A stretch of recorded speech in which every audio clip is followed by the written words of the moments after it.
Hello, welcome to a brief introduction to the VSAR GUI that was developed for the 2010 trial. The GUI has been integrated into the current VSAR baseline, and therefore as a consequence, if we wish to reuse this GUI in any of the existing demonstrations or trials, there'd be no further effort required to reuse the GUI as it stands. You should be able to see two screens, or one screen and one partial screen. The screen on the right is the GUI itself.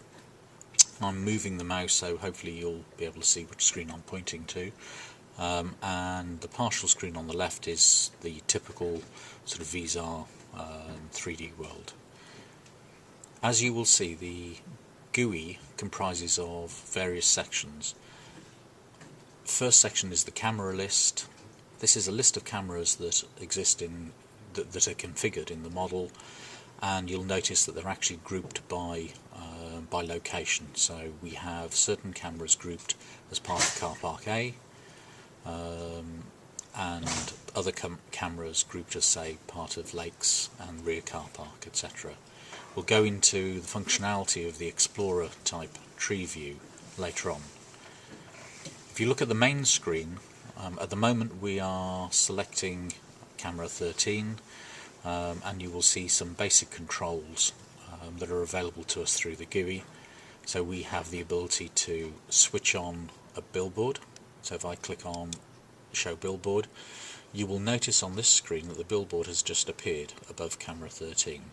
So if you now look back on the right hand side, on the right monitor, select that, the billboard disappears. Similarly, we have the other camera controls. We can control the billboard size, so I'll just switch the billboard on again, and you'll see that I can make the billboard grow or shrink as how I require.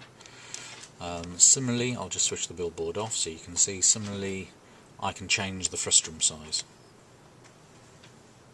so I can make the frustum grow or shrink again as I require. These buttons across the top, in effect we have a home button as part of the application we developed. Pressing that button will take us to a predetermined point above the car's sight. It's almost like sort of if you ever get completely lost, you can hit that and you know exactly where you are. Next button along is the back button. This is the equivalent to the back button on some form of internet browser. So again, clicking it will allow you to fly to the previous known location. Further click will take you there again, and you can work your way through the stack in that way.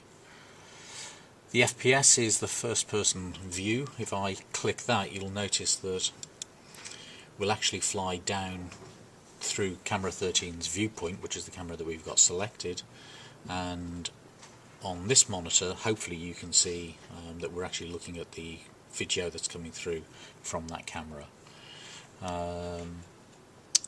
Final button across the top is the overview mode.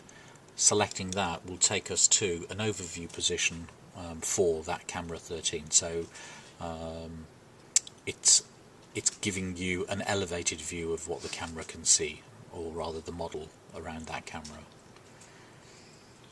Okay, just moving back to the tree list.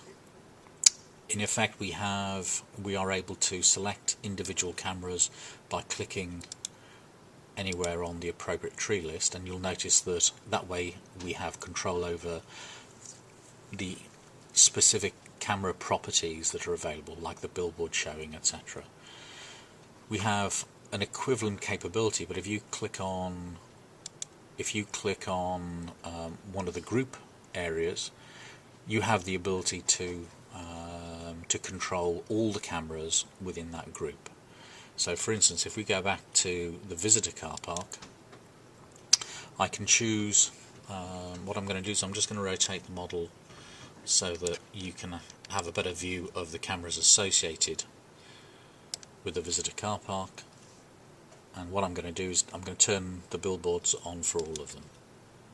And there you go. Likewise, if I wanted to, I could change the billboard size